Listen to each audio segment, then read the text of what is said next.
Alors, le guide suprême iranien est mort, le détroit d'Ormuz est fermé et Bitcoin fait quand même plus 13% depuis samedi, 71 000 $ en pleine guerre. Yes, et le Fear Green Index est à 10, extrême peur depuis 22 jours d'affilée, plus personne veut acheter et pourtant le prix remonte. Et pendant ce temps, 1,7 milliard qui rentrent dans les ETF en 10 jours. Les institutionnels, eux, ils achètent. Donc on va décortiquer tout ça, on va parler de Bitcoin qui monte pendant que tout le Moyen-Orient est en train de s'embraser et pourquoi c'est peut-être pas ce que tout le monde croit. On va parler de Kraken qui vient d'obtenir un accès direct à la Fed, c'est le premier exchange de l'histoire à le faire, donc c'est quand même pas rien. Et on va parler des institutions qui rachètent massivement alors que Stratégie est toujours assise sur des milliards de pertes. Donc bienvenue dans ce podcast, je suis avec Tanguy et Kylian, comment ça va les gars ?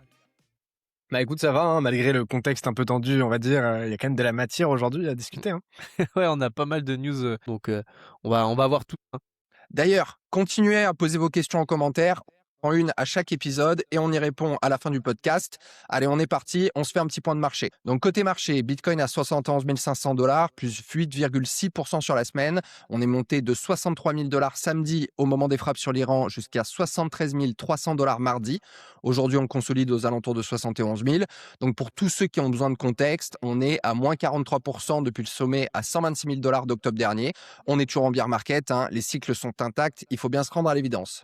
Ethereum derrière, 2065 $, moins 60% depuis son sommet, donc il suit le mouvement, mais il reste quand même un peu en retard, notamment vis-à-vis de Bitcoin. Au niveau du Fear Grid Index, on est à 10, toujours en extrême peur. On est en dessous de 25 depuis 22 jours consécutifs. C'est la troisième fois de l'histoire seulement que ça arrive. Et historiquement, justement, quand on est sur ces niveaux-là, c'est quand même là que les gros commencent à réaccumuler plus fortement. Et c'est exactement ce qu'on voit aujourd'hui. Pour les ETF Bitcoin Spot, les flux se sont complètement inversés. Après 5 semaines de sorties qui avaient totalisé presque 4 milliards, on a 1,7 milliard d'entrées depuis le 24 février. Le 2 mars, 458 millions en une journée. BlackRock IBIT à 264 millions et Fidelity à 95 millions. Donc le signal est quand même que les institutionnels, ils réduisent, mais ils paniquent pas. Ok, on pose le contexte aussi pour ceux qui ont pas tout suivi. Le samedi 28 février, on a les États-Unis et Israël qui lancent des frappes sur l'Iran. Justement, on a le guide suprême, alors je sais pas si je le prononce bien, mais Khamenei qui a été tué. Iran qui a répliqué du coup en fermant le détroit d'Ormuz. Donc pour ceux qui visualisent pas, c'est un passage maritime en fait entre l'Iran et Oman par laquelle transite 21% du pétrole mondial. Chaque jour. Et justement, depuis samedi, on a le pétrole Brent qui a pris 10 à 13%, donc au-dessus de 82 $ le baril. Le gaz européen a bondi de 45%. La Chine a ordonné à ses raffineries de suspendre les exports de diesel et d'essence. Et on a Macron qui a déployé le Charles de Gaulle et le Sénat républicain qui a voté contre l'arrêt des opérations militaires. Donc tout ça continue. Et pendant tout ça, on a le Nasdaq qui perd 2,5%, les marchés européens qui perdent plus de 4% et l'or qui recule de presque 2%. Pendant ce temps, Bitcoin a fait plus 13%. Donc c'est ça le truc cette semaine, c'est que les actions baissent, l'or baisse et Bitcoin, lui, il monte. Donc c'est la première fois qu'on observe ça dans une crise géopolitique majeure. Donc c'est quand même à noter. On a James Butterfield qui est le directeur recherche chez CoinShare qui a résumé ça cette semaine. En gros, la crise iranienne, c'est le test le plus sérieux que Bitcoin ait passé en tant qu'actif refuge sur ce cycle. Et pour l'instant, il l'a plutôt bien passé. Enfin, avant de s'emballer, faut quand même regarder comment le prix a bougé. Parce que le pump de lundi, c'est un short squeeze, quoi. Les mecs qui pariaient à la baisse se sont fait liquider. Le mouvement Iran a créé un rebalancing sur toutes les classes d'actifs. Les shorts Bitcoin ont sauté et le prix a monté mécaniquement. L'analyste en chef de Risk Dimension l'a clairement dit, c'est un flush de short, c'est pas un signal de retour à 100 000 $, quoi. Un squeeze, ça monte vite, mais ça redescend aussi vite. Ouais, les données confirment ça en partie. On a justement l'Unpaid Interest, donc le nombre de contrats dérivés ouverts, qui a affiché sa plus forte hausse journalière depuis juillet 2025. Et les clusters justement de liquidation étaient concentrés autour de 65 000 à 70 000 $. Et donc ça, c'est forcément le profil classique d'un squeeze. Ok, le mécanisme de départ, c'est un squeeze. Kylian, il a raison là-dessus. Mais regardez ce qui se passe après. On est quand même mercredi, 3 jours plus tard, et le prix, il est toujours à 71 000 $. Il est pas retombé à 63 000. Et ça, il y a une raison, c'est quand même les ETF. 1,7 milliard d'entrées, BlackRock qui met 264 millions en une journée. Si c'était du squeeze, le prix serait redescendu. Donc là, le squeeze, il a eu lieu sur un fond de demande spot qui était réel, et c'est pour ça aussi que le prix tient. Donc après, il y a un truc que les gens comprennent mal avec les ETF. Les analyses de Bitfinex, ils ont mis en lumière cette semaine que les inflows ETF, ils se traduisent pas immédiatement en achat de Bitcoin sur le marché. Les market makers, ils peuvent vendre des parts de l'ETF avant d'acheter le Bitcoin correspondant, donc il y a toujours un décalage. Et c'est ce qui fait que le prix peut paraître bloqué, même quand les inflows sont forts. Explique un truc que personne comprenait, c'est comment est-ce que tu peux avoir 1,7 milliard d'entrées et un prix qui bouge à peine. En gros, l'argent qui rentre dans l'ETF, mais le Bitcoin n'est pas encore acheté sur le marché. Exactement. Et c'est pour ça que les prochains jours comptent énormément, parce que si jamais les inflows continuent, à un moment, le Bitcoin, il devra être acheté. Et Mm. là, le prix bougera. Ok, mais le vrai risque que personne regarde, c'est pas ce qui se passe cette semaine, c'est ce qui se passe dans 2-3 mois. Si Hormuz reste fermé, le pétrole continue de monter. L'analyste Kobayashi a calculé qu'une fermeture prolongée pourrait pousser l'inflation américaine à 5%. Et si l'inflation repart, la Fed baisse pas les taux. Et pire, elle va même les remonter. D'ailleurs, les futures ont déjà intégré ça. La probabilité d'une baisse de taux en juin est passée sous les 50%. Et des taux hauts, bah, c'est jamais bon pour Bitcoin, quoi. Enfin, ça l'a jamais été en tout cas. Bah, justement, d'ailleurs, sur Polymarket, les marchés de prédiction, je crois, il me semble qu'ils donnent 51% de chances que Bitcoin touche 80 000 dollars en mars et 44% de chances qu'il rechute à 65 000. Donc c'est quand même du 50-50. Mmh. Le marché, là, pour l'instant, il a aucune conviction sur la direction. Ouais, et ce qui est intéressant, c'est que Polymarket, il donne aussi 66% de chance d'un cessez-le-feu avant fin mai, et seulement 9% de chance d'une invasion terrestre. Donc le scénario central, c'est quand même une résolution dans les prochains mois. Et si ça se confirme, l'inflation repart pas durablement, et donc Bitcoin garde son momentum. Ok, mais concrètement, on fait quoi, nous, avec cette info? Parce que c'est bien joli, le narratif refuge, tout ça. Mais moi, j'ai des gens dans mon groupe Telegram qui me demandent s'ils vendent ou s'ils achètent, quoi. Tu vois. Qu'est-ce que vous ferez, vous? Moi, à mon sens, c'est comme la semaine dernière avec l'Iran. Si tu as du spot, tu touches pas. Le spot, ça encaisse toujours. Par contre, Mm. c'est toujours pareil. Si tu as des positions ouvertes avec du levier, bah, c'est quand même dangereux parce qu'un mouvement de 10% en quelques heures, c'est pas un scénario fou et c'est déjà arrivé. C'est pour ça qu'on vous dit toujours de rester très très très loin du levier. Vous êtes sur le marché le plus volatile au monde. Vous n'avez pas besoin de levier pour générer de la performance. Évidemment, ceci n'est pas un conseil financier. Pour moi, Bitcoin, il vient quand même de passer un vrai test, mais un seul. Pour que ce soit confirmé, il faut qu'il tienne au-dessus des 65 000 dollars dans les prochaines semaines, et ça, même si le pétrole continue de monter.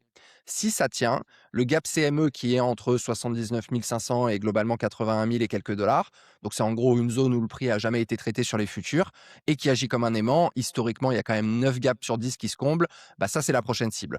Donc pour ceux qui nous écoutent, un Fear and Greed à 10 depuis 22 jours, historiquement c'est quand même le genre de zone où les gens qui accumulent calmement s'en sortent le mieux, et surtout c'est quand tu te sens obligé d'agir dans l'urgence que tu prends les pires décisions. Et d'ailleurs, il y a un truc qui s'est passé quand même cette semaine côté infrastructure et qui est quand même assez historique. Ouais, c'est l'exchange Kraken qui devient le premier exchange crypto de l'histoire à obtenir un master account auprès de la Federal Reserve Bank de Kansas City. Enfin, en gros, pour expliquer à tout le monde, la Fed, c'est donc la banque centrale américaine qui gère un réseau qui s'appelle FedWire. C'est le système par lequel les banques américaines s'envoient de l'argent entre elles. Et donc, il y a forcément des milliers de milliards qui transitent par là chaque jour. Jusqu'ici, justement, quand tu déposais par exemple des dollars sur Kraken et aussi d'autres exchanges, ben là, on va parler de Kraken, l'exchange devait passer par une banque intermédiaire. Et donc, cette banque prenait une commission, pouvait bloquer le transfert et pouvait poser des questions également. On le sait, en France, tout ce qui se passe, des fois, il y en a, ils envoient des virements à Binance et il y a des trucs qui bloquent, Mm. par exemple. Maintenant, Kraken, le truc, c'est qu'il a un accès direct. En gros, on leur a donné complètement les clés. Et pour mesurer d'ailleurs à quel point c'est quand même un tournant, il faut se rappeler de ce qui s'est passé avant. En 2023, il y a Custodia Bank, qui est une banque qui est créée quand même spécifiquement pour la crypto, qui avait demandé exactement la même chose. La Fed avait dit non, mais c'était un non catégorique. Et à l'époque, la politique à Washington, c'était de couper les ponts entre la crypto et le système bancaire. C'était l'opération Chokepoint 2.0. Et en gros, le gouvernement faisait pression sur les banques pour qu'elles refusent de servir les entreprises crypto. Et 3 ans plus tard, bah, on a un exchange qui obtient ce qu'une banque crypto avait même pas réussi à avoir. Donc le virage, il est quand même total, quoi. Ouais, l'histoire est belle, mais est-ce que nous, en tant qu'utilisateurs français, ça change quelque chose concrètement pour nous, quoi? Parce que Kraken, avec un master account, c'est super pour les Américains, virement plus rapide, c'est moins cher. Nous, on est sous MiCA, avec des banques qui nous font remplir des formulaires pour justifier 500 € vers un exchange. Et encore, faut limite demander l'autorisation. Enfin bref, moi je me rappelle, mes premiers virements, c'était une catastrophe. Mon banquier qui m'a appelé le mois dernier pour me demander pourquoi est-ce que j'envoie de l'argent à Kraken ou Binance pour 500 €, mais pas 50 000, on parle de 500 €, donc c'est quand même assez ouf. Le master account de la Fed, ça change rien à notre quotidien pour le moment, on est d'accord. Bah, en fait, pas directement, mais là, en fait, c'est pas du tout le même signal. En fait, là, si la Fed donc la référence qui est la référence quand même mondiale en matière de banque centrale accepte un exchange crypto dans son réseau, bah, ça Mmh. crée un précédent international. C'est-à-dire qu'en fait, les régulateurs américains, la BCE, ils regardent ce que fait la Fed. Et l'Europe a forcément toujours, on le dit souvent, a toujours 2 à 3 ans de retard sur ces sujets. Et surtout, ça change un peu la plomberie du marché pour les gros. Parce que le problème numéro un des institutionnels avec la crypto, c'est ces rails de paiement, entre guillemets. Parce que quand un fonds veut mettre 100 millions dans Bitcoin via un exchange, il faut passer par une banque intermédiaire qui prend sa commission, qui fait des vérifications, et le virement met 1 à 3 jours. Donc avec un accès Fedwire direct, là, c'est instantané. Il y a moins de frais, il y a moins de friction, et ça rend le marché surtout beaucoup plus liquide. Et un marché plus liquide, ça attire plus de capitaux, donc c'est un cercle vertueux qui se met en place. Mmh. Il y a un truc que personne relève, c'est que Kraken a obtenu ça via, sa filiale au Wyoming. C'est le seul État américain qui a créé un cadre juridique spécifique pour les banques en crypto il y a 5 ans.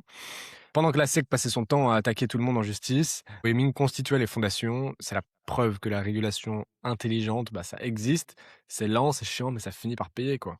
Ouais, moi je pense que c'est un peu un domino, hein, c'est-à-dire c'est le premier d'une série. Derrière, tu vas avoir Coinbase, Gemini Mmh. et d'autres qui vont demander exactement le même accès.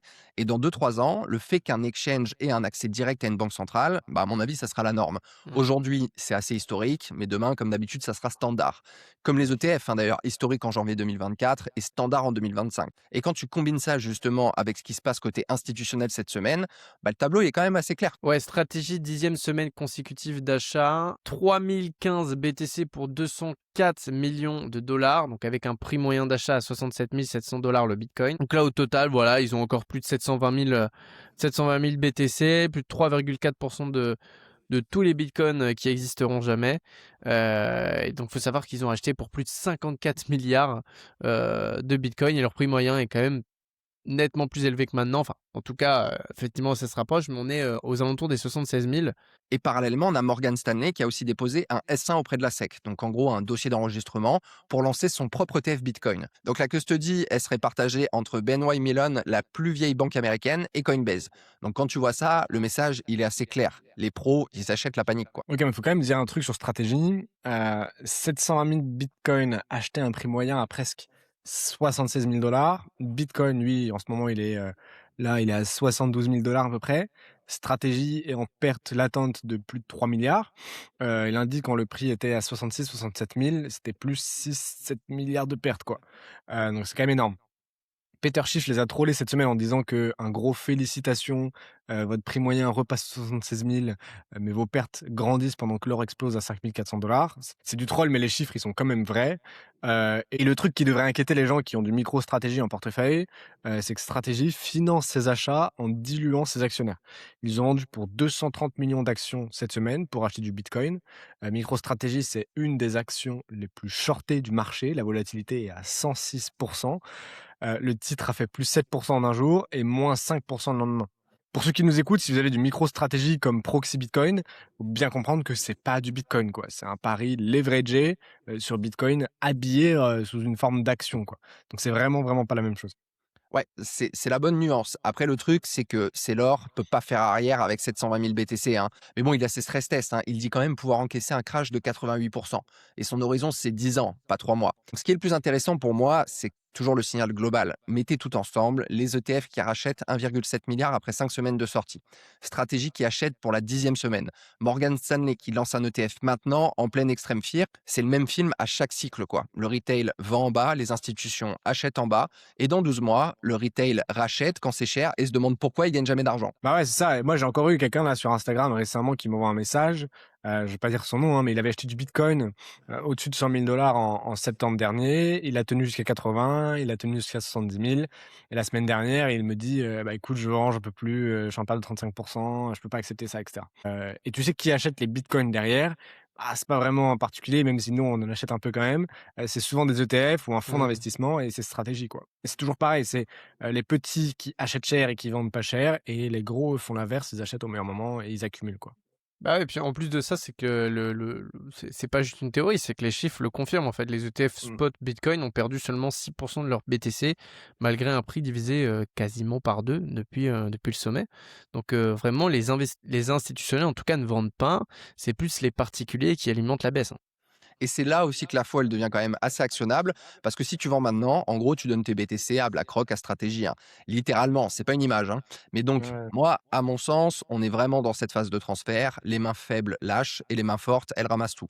Donc, si tu veux être du bon côté, comme d'habitude, ben, faut tenir ou au mieux, faut accumuler. Nous, de toute façon, on continue de poser des ordres dans cette zone. On pense que c'est une bonne chose. Après, chacun sa stratégie, hein. C'est pas un conseil en investissement, vous connaissez l'histoire. Mais à ces niveaux de prix, avec un fear and greed à 10, le risque-rendement, il reste quand même hyper intéressant côté Bitcoin long terme, quoi. C'est ça, et surtout le but c'est pas de rentrer, comme d'habitude, hein, je le dis à chaque podcast, hein, mais c'est pas de rentrer en une seule fois, quoi. Tu gardes du stablecoin, tu poses tes ordres limites et tu laisses la volatilité, faire le travail, quoi.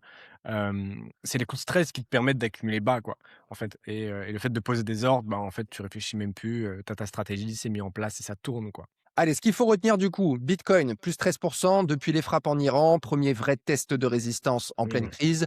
Donc c'est un squeeze plus une demande en spot qui est quand même assez réelle. Le prix tient et c'est quand même ça le signal important. Mais surveillez le pétrole et les 65 000 $ comme support clé. Il y a Kraken qui a obtenu un accès direct à la Fed, premier exchange de l'histoire, donc un domino qui pourrait, on l'espère, entraîner les autres.